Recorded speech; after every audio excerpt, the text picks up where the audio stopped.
That's your happiness formula. The main point is to understand that it's a chemical reaction and that you control your chemistry by your lifestyle. And specifically, you can develop systems over time where maybe you don't know too much about diet, but you can learn it. Don't know too much about exercise or systems, you can learn it. And that just changed some percentage of those watching this. Their lives just completely changed. I guarantee you. Now, I don't know what percentage it is. It could be 1%, could be 10%, could be 30%. But for a lot of you, your life just completely changed. Because for the first time, you're seeing a completely practical path to get from wherever you are to how you want to feel. And once you see that this works, and the only way to see it is to actually practice it, start paying attention to your diet, your sleep, and your exercise, and also your touch and your nature too. Start paying attention to what you did that day, and then pay attention to how you feel about your day. Once you notice there's a one-to-one correlation between doing those things right that get your chemistry right and having a good day, you're all set. That's what you need. You need that realization to make it real. And you have to do it and try it to be able to actually feel that it makes a difference.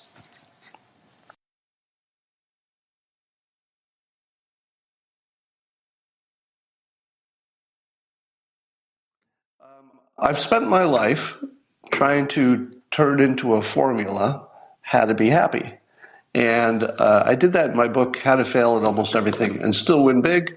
But I'm going to give you the quicker synopsis for those who don't know how to be happy. And as obvious as this will be to some of you, for many of you, this will be the first time you've ever seen it explained this way. Let me explain happiness. So happiness here is at the top. That's your goal. We'd all like to be happy. In order to be happy, there are 3 chemicals in your body and your brain that need to be at the right level. Now, I'm going to grossly oversimplify the chemical nature of human beings. There are certainly lots more than 3 chemicals involved in keeping you happy. But as a general statement, if these 3 are where they need to be, you're probably going to be happy unless there's some terrible problem in your life that is unsolvable. So, did I spell serotonin wrong? I may have spelled it wrong. Tell me if I spelled that wrong. Anyway, so these chemicals can be boosted through lifestyle. If you don't know that, you don't understand how happiness works. Most people that I talk to are under the mistaken impression that happiness is something you can think your way into. In other words, if you put some happy thoughts in your head, or you don't have any problems, or there's somehow a mental process. Your happiness is not a mental process. If you think it is, you can't help yourself. You're going to be lost forever. So whether you have a mental problem that keeps you low in these things, which is typical, depression, anxiety, OCD, there are a number of mental conditions which are at least associated with lower levels of these things. If you treat happiness as a physical process, the end result of which is you feel happy, then you have a mechanism to do something about it. If you think it's a mental process, there's nothing you can do about it. You are a victim of your environment. But if you understand that you can do things in your life that will boost these chemicals, and then these chemicals in turn will make you feel good, then you have a mechanism. And for each of these things, let me explain these things. So oxytocin is the chemical that makes you feel connected to people, makes you feel in love, makes you feel bonded. And that's mostly from social interaction, especially touch. You can get it from sex, hugging. I think you can get it from your pets, playing with your cat or your dog. And You can get it from a massage. Yeah, and children can get it from their parents, from touch. But these other things, dopamine and serotonin, are sort of lifestyle related. And if you get a system for all of this stuff, a system for your diet and exercise and sleep, you're going to have a lot more of it. How many people do you know who believe they're unhappy, but all they're doing is they're doing this stuff wrong? They're doing the lifestyle stuff wrong, and they think, hey, I'm unhappy. There's something wrong with the way I'm thinking. There's something wrong with my brain. Probably not. There's probably, and when I say probably, I'm going to say 80% of the time.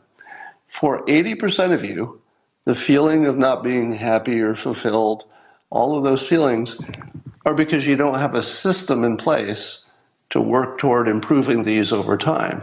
So for diet, for example, I talk about this in my book, How to Fail at Almost Everything and Still Win Big. It should be a lifelong process of learning about diet and experimenting with what works for you. In my case, if I eat too many bad carbs, I'm unhappy. Every frickin' time. Every time.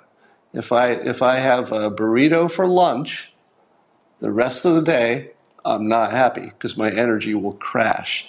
And I can't be happy when I have, it's a sugar crash. So learn about diet by making it a lifelong system to chip away at it and experiment. Learn that protein is good for you. Learn that simple carbs are bad for you. Always, always. Don't have cheat days. If you have a cheat day, you don't understand how anything works. There's a longer explanation for that, but don't have a cheat day. Exercise, again, my book, How to Fail, teaches you how to create habits and how to organize your life so it's more likely that you'll do something active every day. Doesn't matter what you do, but be active every day. You will find that if you get exercise right, most of your days are better. Everybody who has an exercise routine will confirm what I'm saying. On days that you exercise, you feel happier.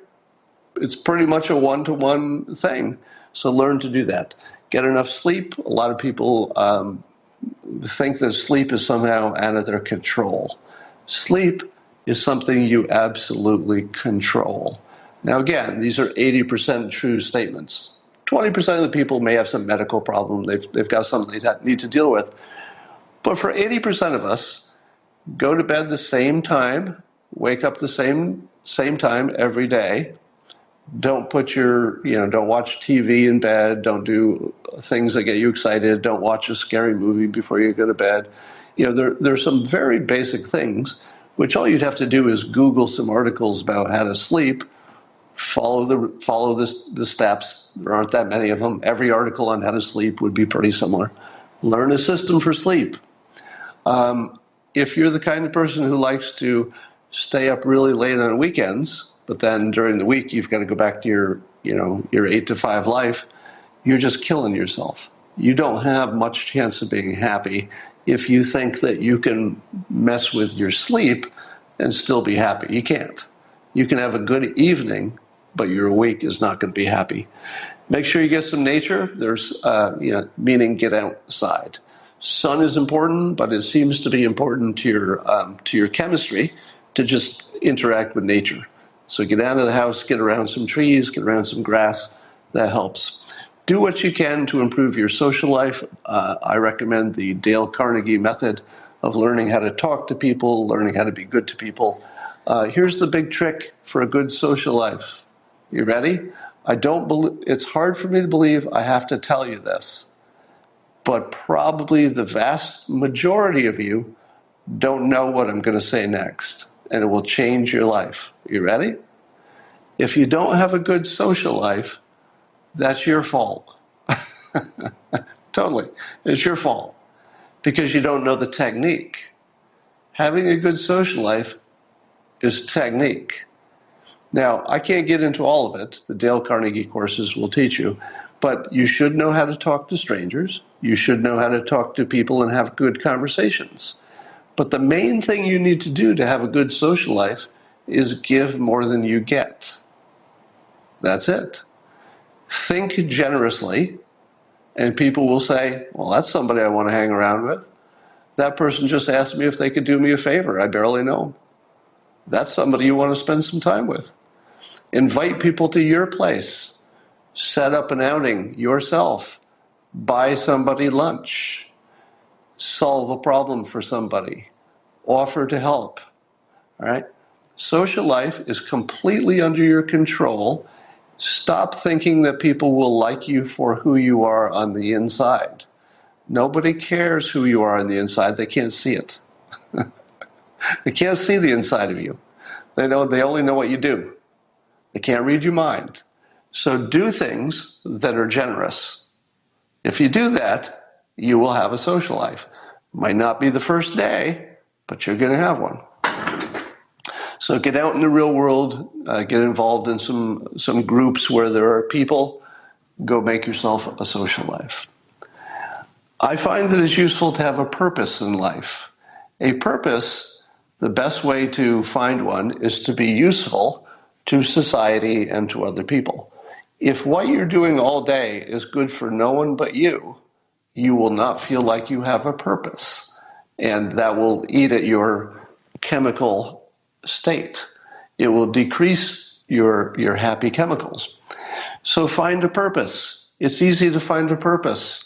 Figure out what you're good at, or at least you can become good at, and you're willing to do. Then try it. If it doesn't work, try something else. You've watched me, most of you watched me try to be useful for the Blight Authority, Bill Pulte's thing, trying to clean up the inner cities, as well as Bill Pulte's philanthropic efforts. I've been trying to be supportive of that, and a number of other things I try to be helpful on. Those things give me meaning. When I have quiet moments, I think about those things because I say to myself, yeah, I'm doing stuff that might not help. I don't know if it'll make a big difference, but at least I'm doing things that make sense, could work, are part of a solution perhaps, a little bit helpful in these different ways. Somebody says loving your family. Correct. You could build a sense of purpose around your family.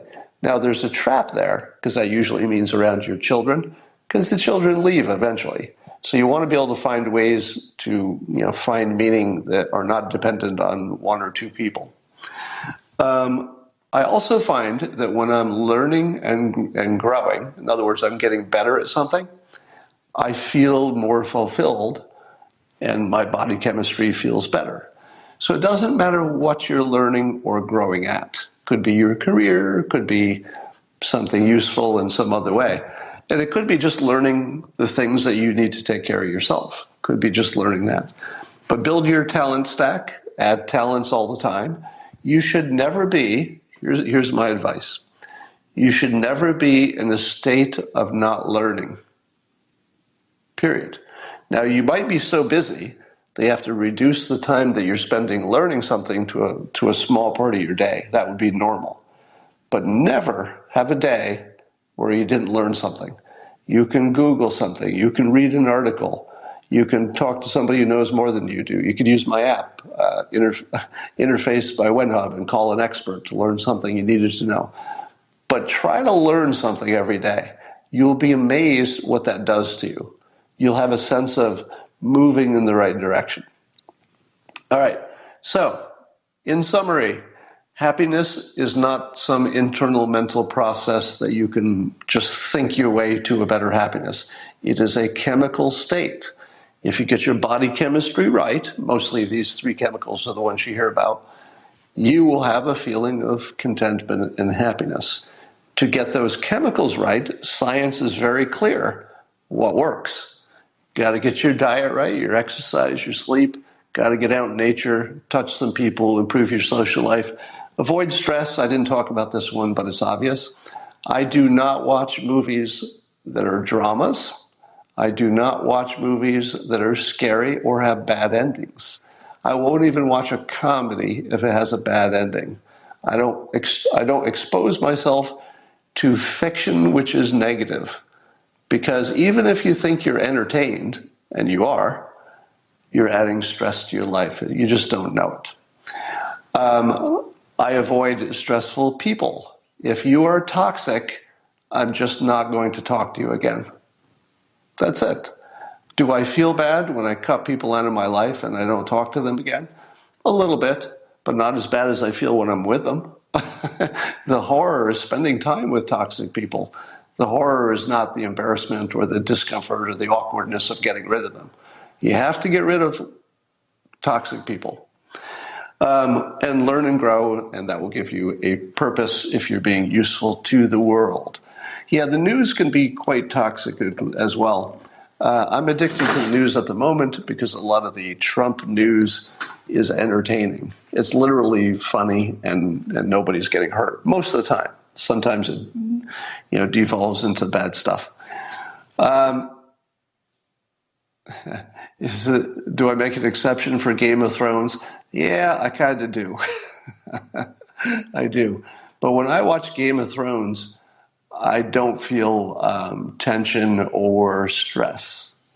It's well made and it's funny and it takes me into a different world and it doesn't seem like a real world. So I don't take that too seriously. I would say if you're watching Lord of the Rings, which you would say is a drama action, a lot of people getting killed, Lord of the Rings is just sort of a fantasy fun thing, so I wouldn't worry about that. I would never watch a Quentin Tarantino movie again. I've watched his movies and they just make me feel bad, period. They're well made. Apparently Quentin Tarantino is an amazing filmmaker. All the critics agree. But a lot of his films make me feel bad, so I don't watch them. Same with Spielberg. Spielberg is on the top of my list of directors to avoid. Now, if he does a comedy movie or something lighthearted, I would certainly watch that because he's a great filmmaker. But if he does something like anything about the Holocaust, for example, Schindler's List, it's going to be so well made that it brings you into this horrible world, and it's like you were there. I'm still scarred by movies I've seen years ago, and some of them are Spielberg's. So, that's your happiness formula. The main point is to understand that it's a chemical reaction, and that you control your chemistry by your lifestyle. And specifically, you can develop systems over time where maybe you don't know too much about diet, but you can learn it. Don't know too much about exercise or systems, you can learn it. And that just changed some percentage of those watching this, their lives just completely changed. I guarantee you. Now, I don't know what percentage it is. It could be 1%, could be 10%. Could be 30%. But for a lot of you, your life just completely changed. Because for the first time, you're seeing a completely practical path to get from wherever you are to how you want to feel. And once you see that this works, and the only way to see it is to actually practice it, start paying attention to your diet, your sleep, and your exercise, and also your touch and your nature too. Start paying attention to what you did that day, and then pay attention to how you feel about your day. Once you notice there's a one-to-one correlation between doing those things right that get your chemistry right and having a good day, you're all set. That's what you need. You need that realization to make it real. And you have to do it and try it to be able to actually feel that it makes a difference. All right.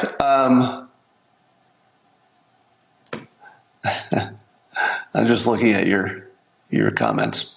Now, I hear every day from people who say their life was completely transformed by thinking of their life in terms of systems versus goals.